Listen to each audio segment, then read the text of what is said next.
Hi guys, Tommy Gunn here, and in this video I just wanted to speak about the English language and how there's lots of coding and spells hidden in the English language, and it's a language that we all use.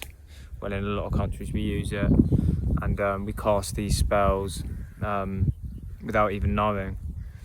And I just wanted to speak on a few phrases and a few ways that we could better understand the English language in order to benefit us in our lives, and be less, think less limitedly and have more of a abundant way of thinking, if you like. Now, there's a reason we call it spelling, and that's because when you spell and you say words, you're casting spells. And these phrases I'm about to mention, I don't believe it's a coincidence that they relate to certain things and they're spelt out the way they are. And I do believe that a lot of the things, particularly in the English language, they may be in other languages as well. I assume it probably is in other languages as well, that spells and different sorts of coding, but particularly in the English language, I've noticed. So the first example was hello. That's something we all say to greet each other, and that is, if you rearrange that's oh hell. I believe that's a spell to cast about the environment we're in, and to signify that we're in hell, or at least to try and manifest that. And as I say, I don't think these phrases are, implemented on us, or I think they are implemented on us, and I don't think it's a coincidence that they are spelt how they are, and that there's absolutely no meaning to them. I do think there is reason behind them. The second example was the weekdays, so Monday to Friday typically, and these days are the weekdays because they make us weak. And then on the weekend we have a couple of days off, and on the weekend we're weakened through overexertion, because we've been overexerting ourselves and working our slave jobs or whatever during the weekdays. Now by the time we get to the weekend, we're weakened, and the weekend does actually spell weakened, or the weekend.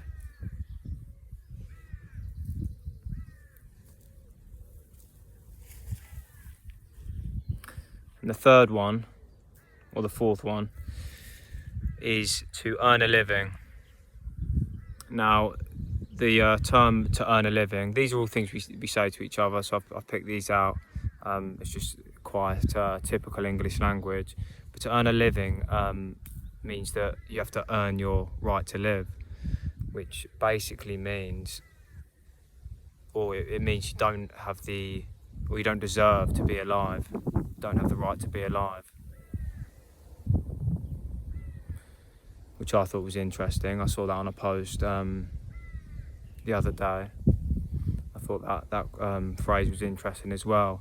So there's all these phrases and spells and coding in these phrases that have been used, so we say things and they might have a hidden meaning, and we curse these spells on us without even realising it.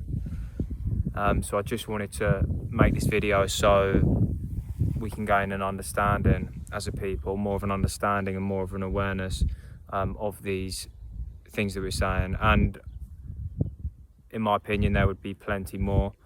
Another thing also with the English language is the phrase "I am." Now, I have heard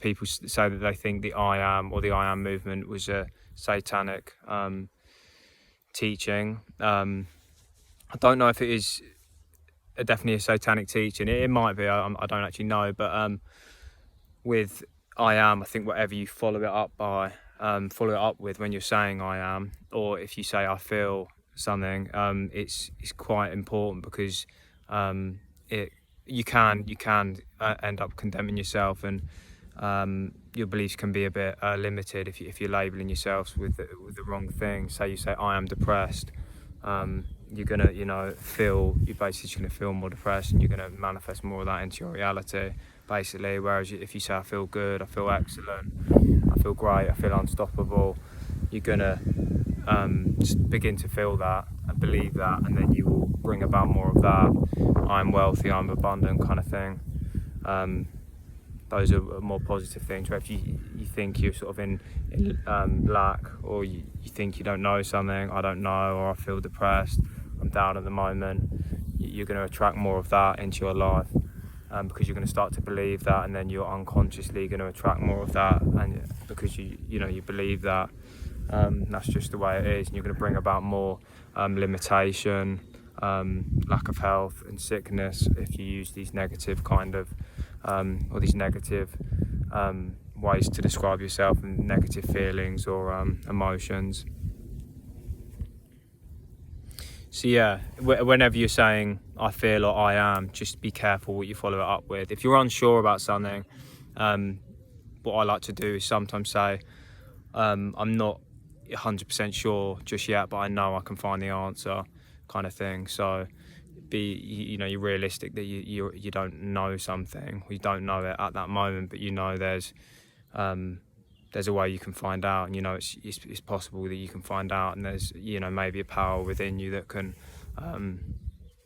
show you what you need to know.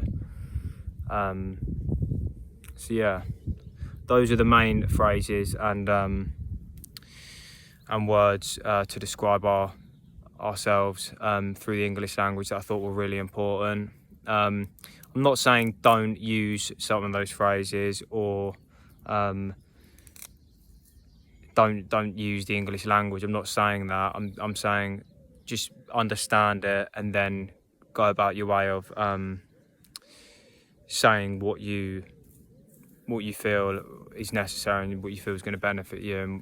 And you can work out what you think, or you can discern for yourself what you think you should be like, words you should be using, and terms you should be using or not. So yeah, but yeah, the whole point of this video was just to help you guys understand it a bit more. I'm sure there's plenty of other phrases as well that I haven't spoken about, so maybe you can leave some in the comments or whatever. But yeah, I hope you guys enjoyed that video, coming at you from the UK. And yeah, I'll see you in the next one. Thanks.